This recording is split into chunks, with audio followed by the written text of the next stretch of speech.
I'll be happy when... Well, you'll never be happy, Paul, for feck's sake. We're the happy headers.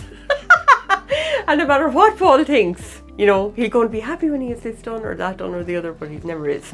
Yeah, but I'm a kind of solution focused. Of kind of, if I get the thing done, then I'll be happy. I get a sense of satisfaction. Then I'll be happy. No, he'll be on to the next thing then.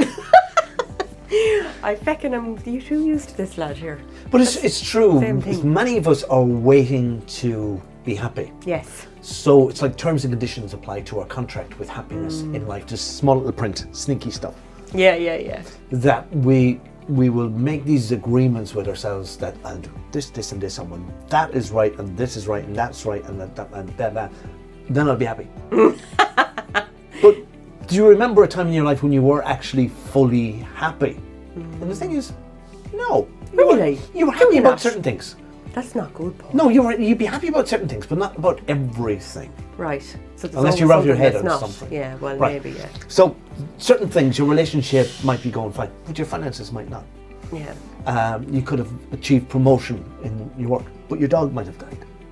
So it's probably impossible to be universally happy, I think. Yeah, well, it would be a bit strange. But then you see these Tibetan monks and everything. Now, I know they've no other stress in their life. They literally, you know, have their routine every day. Levitating, that's all they're doing. That's right. Yeah. Levitating. But you know what I mean? They seem I have quite another 100 happy. levitations to do now before dinner time. I'll be happy then when I get that done. Then they can relax. If they ate a couple of curries and whatever and created a bit of steam and they kind of, they could hover. Lovely. Gross. Started A a few whole new pints of religion Guinness. on that, couldn't I? Oh God. Modern don't even Buddhism. go there. You've been there. Don't Yeah. go back. But I think that we can be conditioned from our environment growing up in your household that you kind of people go, what are you smiling about? What are you so happy about? Honest to God, yeah. Wipe that grin off your face. Yeah. You've nothing to be happy about. Oh, And they steal your happiness. Yeah, they do. They take it from you. But if you grew up in a household like that, which I did, and you probably did as well, you feel almost like guilty being happy. Or if you're happy, you kind of, I'll keep it to myself. Don't let anybody else know that I'm happy. Honest to God. Yeah. It's mental, all right, isn't it? Yeah, because we can have this negative mindset where you're not entitled to be happy. Yeah, that could be a little bit all right. And if you were happy, you're not like the rest of us. Because everybody else has problems. And then when we grow up, then it's we go to therapists like us, you know, looking for happiness. Look, we're in the pursuit of happiness. Then we're like, right, you know, I just don't feel good in myself at all. We're wondering why, like. And if you were waiting to be happy, it means you're living in the future, a pretend future. Yes.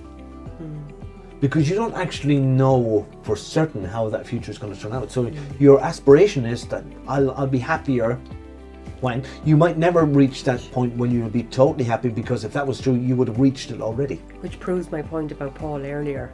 He was? won't actually ever be happy when he gets his tasks done. It's hard to be happy. He'll have something else set up. When you have to put up with what I have to put up with. You feckin' have enough for your grand.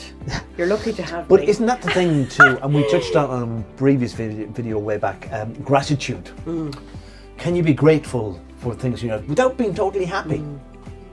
Well, you see, that's the beginning of happiness, is to express gratitude.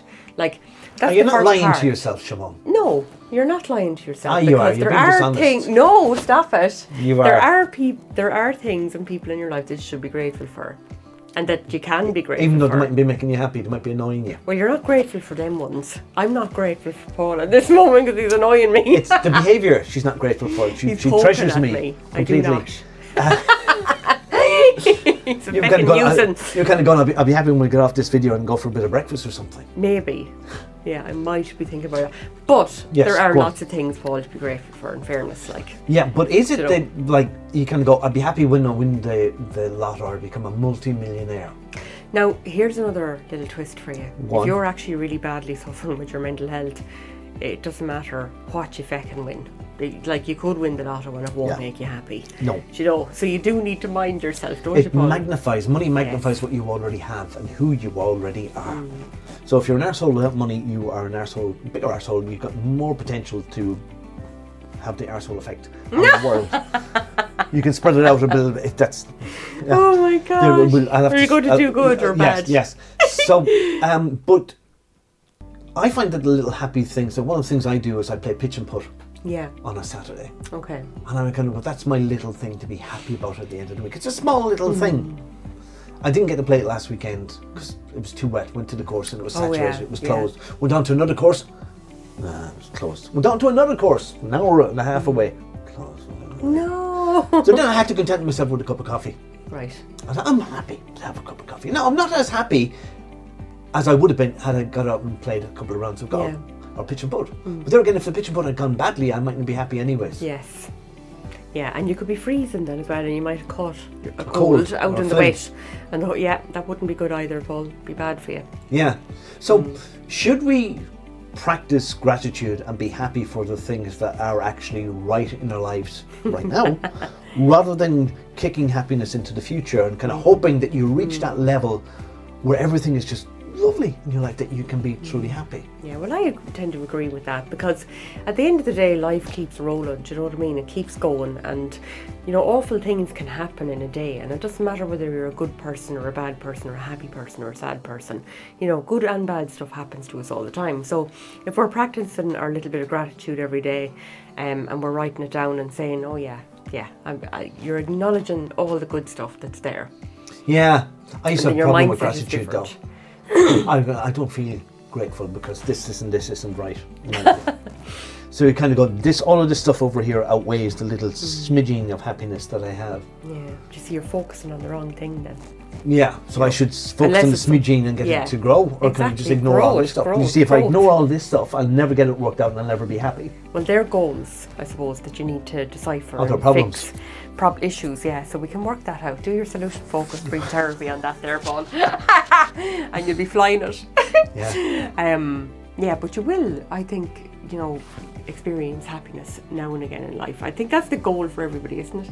Because we all remember a moment where we felt super excited, whether it was like, you know, a special birthday party, or, you know, a special somebody coming into our life for a holiday or whatever, do you know? Yeah. We're all excited and happy, but it's the anticipation of it that's the best part. Yeah. Do you know, no child is as excited as when they're waiting to open their presents Christmas morning, you know? Mm-hmm. And then, like, because see them later on in the afternoon and they're like the day at the head of you.